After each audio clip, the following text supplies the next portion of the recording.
Welcome to the 20th episode of the Luxury Travel Marketer.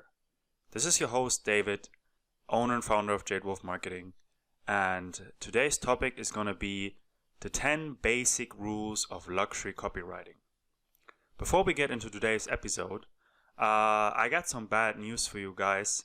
If you've been listening to the last couple episodes, there was originally a webinar planned for this week, but sadly we had to cancel, or better said, postpone the whole thing because there have been some internal scheduling issues with our promotion partner.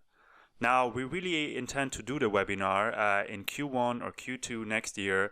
We're going to make it bigger. We're going to do more promotion for it. We're going to have more guest speakers on it and, try to bring as much value as possible.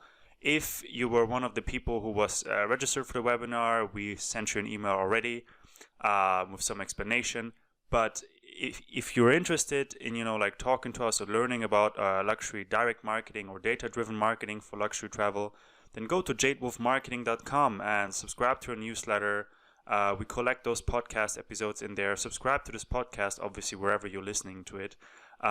Connect with us on LinkedIn, join our LinkedIn group, write us an email to contact@jadewolfmarketing.com. There's tons of ways you can connect with us and, learn about what we're trying to do as a company and our whole approach. So, again, sorry for that, but we will make up for it, we promise. So, to today's topic,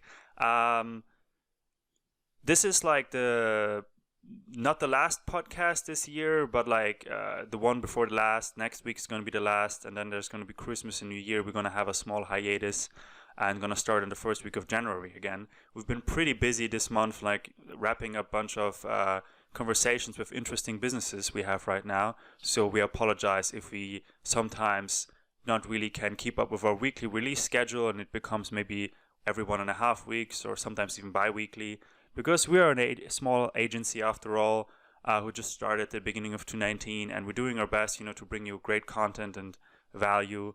But we also have to run a business and grow the business and work on that as well. So I'm sure you guys understand. So, okay, let's get into copywriting.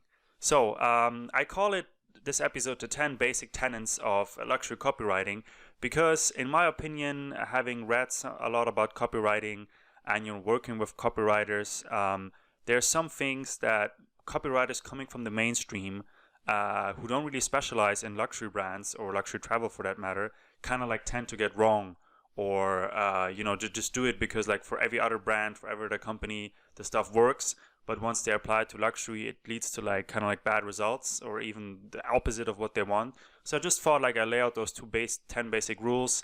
And again, if we get a project, to build a funnel, to run some campaigns for a client, to do data-driven marketing, we obviously always use specialist copywriters who have a portfolio with, clients from yachting, hospitality, private aviation and travel agencies and so on. So because they have a pre-existing knowledge and understanding of the luxury consumer, which is really important for us because we only work with specialists and vetted people. We don't work with generalists. Some people have contacted me in the past on LinkedIn and other platforms about doing white label work for us and, doing other services than what we offer. But I always say no, because at the end of the day, what Jadewolf is trying to be is really all about luxury travel, all about data-driven marketing, all about performance, having well-performing funnels or life cycles for our customers, and really having measurable results. And we cannot guarantee that if we start using talent and techniques from the mainstream too much. So again, the 10 rules I'm going to tell to you are just my rules. You can come up with more rules. There's probably things I forgot. If you're a luxury copywriter and you think, hey, David, you totally forgot X, Y, email me. Email me to contact@jadewolfmarketing.com. Add me on LinkedIn, David Nickel, Jadewolf Marketing. You can find me really easy. And, just talk to me. We're always interested in talking to, experts when it comes to luxury marketing and reaching affluent people. That's our world. So we appreciate those connection requests. So starting with number 1, huge one. Know who your reader is, right? Every copywriter should, obviously, if it's a professional process, receive a briefing, which is more than just 2 lines. Yeah, write me some copy for my yacht company, or hey, we charter out yachts in the Mediterranean. This is not what you can base a brief on, right? A brief has to include the persona, like the type of buyer that you're trying to attract. Like, how rich is he at the end of the day? How does he travel? What's gender? What are the demographics, the psychographics? What is that person looking for when like chartering a yacht or chartering a jet, or commissioning even a yacht, or booking a 5-star hotel, or looking for a unique independent 5-star hotel or boutique luxury hotel or resort? What is that person looking for, right? Dive deep. The more you know who your reader is, the better the copy will be, and the better work can the copywriter deliver for your project. So always know who your reader is. There's not too much detail in that stage of developing copy for something. There's only too little. 2, never make it about price. Never make it about price. So many times I've seen companies who want to position themselves as luxury, and they wonder why only a couple percentage of our website visitors convert, and we work with really those luxurious partner brands, and they send us traffic and people, but they don't convert well either. What is happening? And then I go to their site, and they're like a villa rental company, and they have things like best price guarantee or summer discount or something like that on their website, and all of a sudden I'm realizing, okay, a lot of your copy and your messaging is about price, that you're basing the value of your service, the quality of the experience that you're providing as a travel company, as a hospitality company, whatever you might be, you're basing it on price. You're trying to attract price shoppers. You're trying to attract people who can afford a villa rental for $50,000 to $100,000 a week, but you're trying to sell them on the price. Those people are not looking for the best price. They're looking for the best experience, the best quality, right? Price will only play a role at best if it's about, having a fantastic versus a unique or a legendary experience.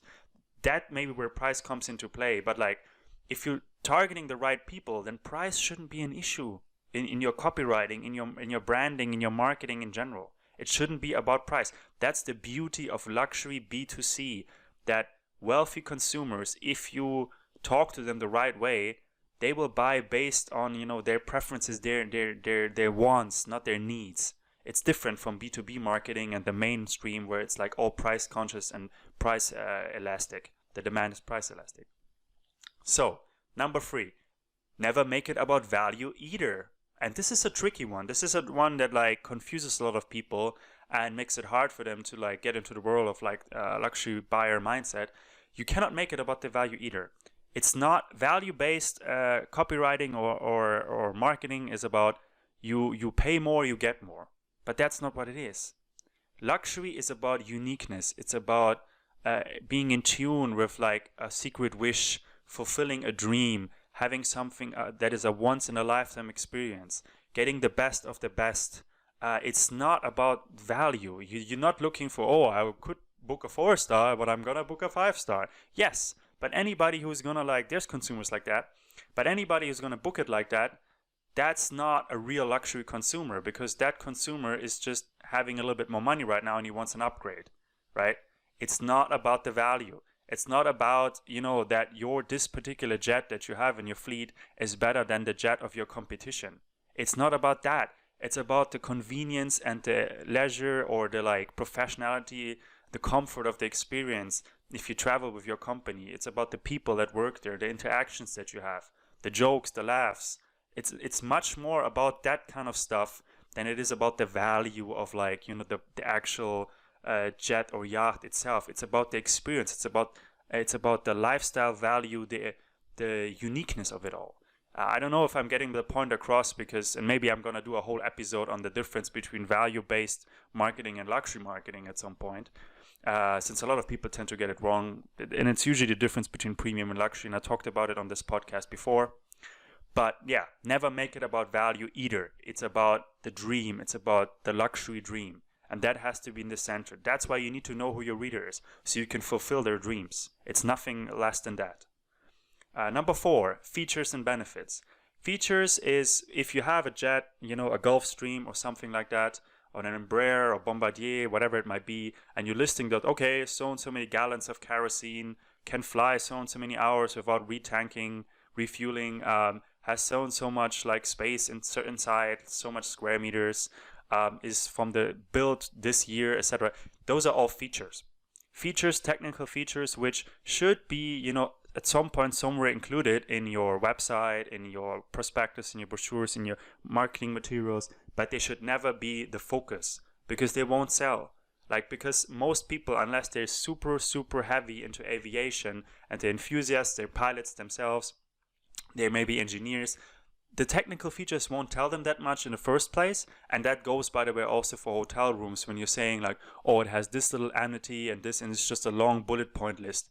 And every luxury hotel I visit has a bullet point list for their rooms. I don't know if it's because they want to save space, or they don't want to, like, you know, really write something there. They're afraid they're going to write something wrong. I don't know what it is. But lots of people just have those bullet point feature lists. And that's not copywriting. That's not luxury copywriting at all. You need to focus on the benefits. And the benefits might be things, you know, like if you like art decor style, or you like some kind of like, you know, modernist style in terms of interior design or something like that, and your most expensive suite has this particular design or was designed by a particular artist, this is a benefit. This is something. This, if you stay with us, you will be sucked into the world of the Orient, or, you know, of like ancient culture, and there's like all kinds of things with a bar or restaurant, with the overall experience. Benefits, right? What will I get out of it? If you cannot, after reading the copy you wrote, answer that question from a luxury perspective, what will I get out of it? And if you cannot answer it by only using like technical features, then you need to work on your copy. Then you're not done yet. Then you need to like hire a professional, go over it again, rewrite it, scrap what you've done so far, scrap the technical data sheet, and just like go at it again and really go into the perspective of the reader and start writing about what they want to read, what they want to experience, what they want to feel when they engage with your company. That brings me to 5. Feeling is the right word. Be aware of emotional purchase drivers in luxury, right? Dan Kennedy writes about it in his book. Other people have written about it, about luxury marketing, that it's emotionally driven. That's the beauty of B2C. Like, it's emotionally driven. You can get people to spend insane amounts of money if you engage their emotions and you make sure that, you know, the right boxes are ticked. It's not like in B2B where most purchases are rational, or like pretty rational, and that's ensured by having multiple decision makers in a buying process, and procurement and vetting and benchmarking and comparing and all kinds of stuff, and authority checking and background checking and all that stuff. That's B2B. That's a different world. That doesn't matter. B2C, it's about emotions, and the emotions need to pop. They need to like tick, and you need to be able to connect with them. Just to give you some example emotions, this list is not by all means exhaustive. It can be about status, right? It can be about accomplishment. It can be about rewarding yourself. It can be about beauty. It can be about exoticness. It can be about, having something unique. It can be about bragging. It can be about, doing something which nobody has done before. There's so many like luxury emotional drivers that you can use. It can be about guilt, right? Giving back. It can be about, there's tons of creative things you can do if you engage emotions and you think about the emotional purchase drivers of a luxury purchase, especially in travel. Things like the feeling trapped, the need for freedom, not having usually control of your own time because you're a super busy executive, and now you like to have this super leisure resort where you can just unwind and tune down all your electrical devices and stuff. You can work with a multitude of things in your marketing, in your copywriting. Number 6, amplify a pre-existing desire. Don't try to create completely new desire from scratch with your copywriting. You need to target your advertising, your online traffic campaigns, that once people arrive on your website, they have a desire that you like teased a little bit with your advertisement, with your email, with your placement, with your editorial. And then in your copywriting and for your rich media and for your content, then you can amplify that desire. And again, you need to be clear on what that pre-existing desire is that somebody would have that wants to charter a yacht. Maybe somebody loves the ocean. Maybe somebody loves a certain country, a part of the Mediterranean, Italy. Maybe has like a memory from his childhood, some nostalgia. There's a pre-existing desire that a luxury consumer wants to live out when he engages with a luxury travel company. And you need to know what that desire is for your average customer that comes to you. If you don't know, then your salespeople will not be effective and your marketing won't be either. Number 7, don't dump it down too much. In terms of language, in mainstream copywriting, there's always this tenant like, oh, write at the level of a 4-year-old or a 7-year-old, right? Use simple words, short sentences. Don't use any like particular adjectives or any kind of like flowery language. Scrap all that. Scrap all that for luxury. Like, there's lots of brands that have been very successful with using very exotic language, outrageous language, using adjectives which could be straight from a thesaurus, just to be different, just to see that this is not for everybody. If you read this, if you are sucked into our world, if you want to become a part of this, you need to make a little bit effort to understand it and to being able to experience our world. So don't dump it down too much. Be not afraid to use artistic language or, like intellectual language, and to, differentiate yourself in the way you write. Which brings me to number 8. Use vivid images and visualization where you can, right? Create stories, suck the reader in, put him into the worlds, so through words, so he sees what you want him to see, not only by looking at the photographs, but like experience it through language, right? Use emotional adjectives, describe mind states, describe feelings to him, and use visualization. If you need to communicate data, if you need to communicate terms or whatever it might be, use graphics, make it like simple and visually stunning, make it so it's embedded into the whole experience of the landing page, of the mini website, of your homepage, right? Don't make it like interruptive. Use vivid images and visualization where you can. Number 9, disqualify wherever you can. This is another important one, especially in ad copy and the first kind of like stage of the funnel where you want to like attract the right people, and a little bit later on the landing page as well. If your sales team, if you're from aviation or yachting, is struggling with, or travel, if you're struggling with a lot of people bringing up your phones or filling out your forms and requesting callbacks that at the end cannot really afford your packages, then there is not enough disqualification in your copy, right? Or you have the disqualification in places where people are not going to read it. Lots of brands, try to hide the price, and especially in fashion, because it shouldn't be about the price, right? The price shouldn't matter, right? It should be communicated subtly that this is something that only certain people can afford. But on the other hand, you can use other ways to disqualify people. You can say this is only for a certain type of customer. If you are discerning aficionado for XYZ, then this is for you. Or if you have been to these places and you're looking for something new, try this one.